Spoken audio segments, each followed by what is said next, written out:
Hello കൂട്ടുകാരെ, എല്ലാവർക്കും സുഖമാണല്ലോ. ഞാൻ ഇന്നിവിടെ വന്നിട്ടുള്ളതേ നല്ലൊരു വൻപയറിൻ്റെ കറിയായിട്ടാട്ടോ. രാവിലെ അപ്പത്തിൻ്റെ കൂടെ ദോശൻ്റെ കൂടെ ഒക്കെ കഴിക്കാട്ടോ. നല്ല ടേസ്റ്റാണ് ഇങ്ങനെ ഉണ്ടാക്കിയാൽ. അതൊക്കെ ഉണ്ടാക്കിയിട്ടപ്പോൾ ഞാൻ വീഡിയോ ഇട്ടത് മാത്രം കേട്ടോ. അറിയാത്തവർക്ക് വേണ്ടിയിട്ടാണ്. അറിയുന്നവരൊക്കെ ഉണ്ടാവും, ഉണ്ടാക്കുന്നവരും ഉണ്ടാവും.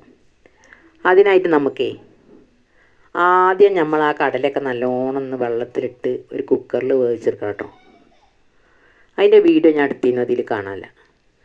അങ്ങനെ അതൊക്കെ വേവിച്ചെടുത്തിട്ട് നമുക്കൊരു 5-6 വെളുത്തുള്ളി അരിഞ്ഞ് വെളിച്ചെണ്ണയിൽ ഒന്ന് വാട്ടി കൊടുക്കുക. നല്ലോണം ചുവന്ന് വരുമ്പോഴേ ഒരു സവാള ഇട്ട് കൊടുക്കട്ടോ.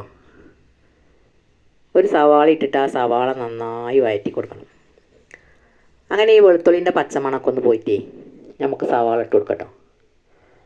ഒരു സവാളയാണ് ഇടുന്നത്, അത് നന്നായി വാട്ടി കൊടുക്കുക.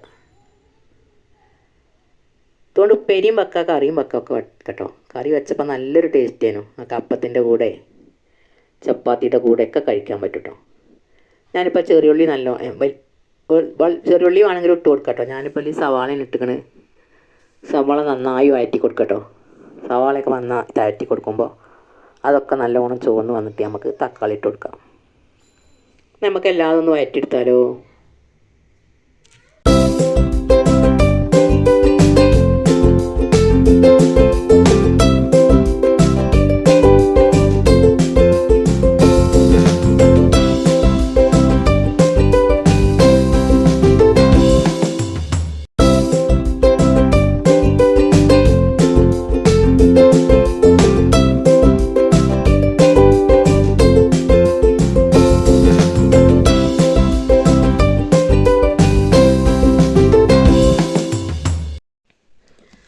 അങ്ങനെ നമ്മൾ സവാളയൊക്കെ വഴന്ന് വന്നിട്ടുണ്ട്. നമുക്ക് 2 തക്കാളി അരിഞ്ഞതും 2 പച്ചമുളക് ഇട്ട് കൊടുക്കട്ടോ.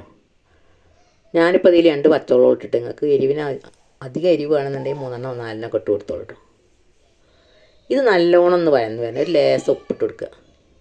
ഒരു ചെറിയ ഫ്ലെയിം ആക്കിയിട്ട് നല്ലോണം വഴന്ന് വരണം കേട്ടോ. കുറച്ച് വേപ്പിൻ്റെ അരി ഇട്ട് കൊടുക്കുക. ഇതിപ്പോൾ തേങ്ങയൊന്നും അരക്കാത്തൊരു കറി കേട്ടോ. നമുക്ക് എളുപ്പത്തിൽ രാവിലെ അപ്പത്തേക്കൊക്കെ ഒരു കറി ഉണ്ടാക്കുകയാണെങ്കിൽ ഇത് ഉണ്ടാക്കിയാൽ മതി കേട്ടോ. വൻപയർ നല്ലോണം വേവിച്ചാൻ വെച്ചിട്ടുണ്ട്. ആവശ്യത്തിന് വെള്ളം ഒഴിച്ച് രാത്രി തന്നെ വെള്ളത്തിലിട്ടൊന്ന് കുതിർത്തിട്ടേ അപ്പോൾ നല്ലോണം വെന്ത് വന്നോളൂ. ഞാൻ അതിൻ്റെ വീഡിയോ ഇട്ടിനോ, അതിൽ സ്കിപ്പായി പോയിട്ടുണ്ട്. അങ്ങനെ ഇതൊക്കെ ഒന്ന് വഴറ്റി നല്ലോണം ഒന്ന് വഴന്നതിലൊന്ന് വെന്ത് ചേരണം കേട്ടോ. തക്കാളിയൊക്കെ അരിഞ്ഞ് ചേരണം, അപ്പോഴേ ടേസ്റ്റ് ഉണ്ടാവുള്ളൂ. എന്നിട്ട് നമുക്ക് പൊടികളൊക്കെ ഇട്ട് കൊടുക്കാം. ഇതൊക്കെ നന്നായി ഒന്ന് വഴന്ന് വരട്ടോ.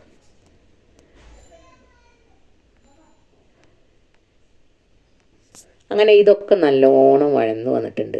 ഇനി നമുക്ക് പൊടികൾ ചേർത്ത് കൊടുക്കാം. കുറച്ച് കാശ്മീരി ചില്ലി, കുറച്ച് മുളക് പൊടി, കുറച്ച് ചിക്കൻ മസാല, 1 ടീസ്പൂൺ മല്ലിപ്പൊടി, ലേശം മഞ്ഞൾപ്പൊടി, ഇതൊക്കെ എടുക്കുന്നത് ഇട്ടെടുക്കണേ. അതിനതൊക്കെ ഇത് നല്ലോണം വഴന്ന് വരണം, അപ്പോഴേ ഇട്ട് കൊടുക്കാൻ പറ്റുള്ളൂ. പിന്നെ ഇട്ട് കൊടുത്തിട്ടൊന്ന് പതുക്കെ ചൂടാക്കി അതിൻ്റെ പച്ചമണമൊക്കെ പോയിട്ട് നമുക്ക് ആ വേവിച്ച് ഇട്ട് കൊടുക്കാം. കാശ്മീരി ചില്ലി ഉണ്ട്, മഞ്ഞൾപ്പൊടി ഉണ്ട്, ചിക്കൻ മസാല ഉണ്ട്, മല്ലിപ്പൊടി ഉണ്ട്. മല്ലിപ്പൊടി 1 ടീസ്പൂണ്, മറ്റതൊക്കെ 1/4 ടീസ്പൂൺ മഞ്ഞൾപ്പൊടി, 1/2 teaspoon chicken masala, 1 teaspoon Kashmiri chilli. മുളകും പൊടി അതിൽ ഇട്ട് കൊടുത്തിട്ടില്ല കേട്ടോ. മുളകും പൊടി നിങ്ങൾക്ക് വേണമെങ്കിൽ ഇട്ട് കൊടുക്കാം. ഞാൻ പച്ചമുളകിൻ്റെ എരി തന്നെ ഉണ്ടാവും, അപ്പോൾ ചെറിയ കുട്ടികൾക്കൊക്കെ എരി അധികം വെച്ചിട്ട് ഞാൻ മുളകും പൊടി ഇട്ട് കൊടുത്തിട്ടില്ല കേട്ടോ. നിങ്ങൾ വേണമെങ്കിൽ നിങ്ങൾക്ക് എരിൻ്റെ ആവശ്യത്തിന് മുളകും പൊടി ഇട്ട് കൊടുത്തോളൂ കേട്ടോ. അങ്ങനെ ഇതൊക്കെ നല്ലോണം ഒന്ന് വഴന്ന് വരുമ്പോഴേ നമ്മൾ വൻപയർ നല്ലോണം വേവിച്ച് കുക്കറിൽ വേവിച്ച് വെച്ചിട്ടുണ്ടല്ലോ, അത് ആ വെള്ളത്തോടുക്കാൻ അധികം ഒഴിച്ചു കൊടുത്താൽ മതി. എന്നിട്ട് കറി തീ കടന്നിട്ടൊന്ന് നല്ലോണം വെന്തൊന്ന് കുറുകി വരണം കേട്ടോ. കുറുകിയ ചാറോട് കൂടെ ഉള്ള കറിയാണ്. അങ്ങനെ നമ്മളെ വീഡിയോ ഇഷ്ടമായ എല്ലാവരും ലൈക്ക് ചെയ്തേ ആ കുഞ്ഞി ബെല്ലൈക്കണൊക്കെ ഒന്ന് അമർത്തിയിട്ട് നിങ്ങളെ അഭിപ്രായങ്ങളൊക്കെ ഒന്ന് പറയുള്ളൂ. ഇഷ്ടമായാൽ നിങ്ങളെ കൂട്ടുകാർക്കൊക്കെ ഒന്ന് അയച്ചു കൊടുത്തിട്ട് ഫീഡ്ബാക്കൊക്കെ അറിയിക്കൊണ്ടു, ഷെയർ ചെയ്യുകൊണ്ടു. വീഡിയോ സ്കിപ്പ് ചെയ്യാതെ കാണണം കേട്ടോ. അങ്ങനെ അതൊക്കെ നല്ലോണം വെന്ത് വന്നിട്ടുണ്ട്. ഉപ്പിട്ടിട്ടാണ് വേവിച്ചത്, വെറും ഉപ്പിട്ടിട്ടാണ് വേവിച്ചത് കേട്ടോ. രാത്രി തന്നെ വെള്ളത്തിലിട്ട് കുതിർത്തിയതായിരുന്നു.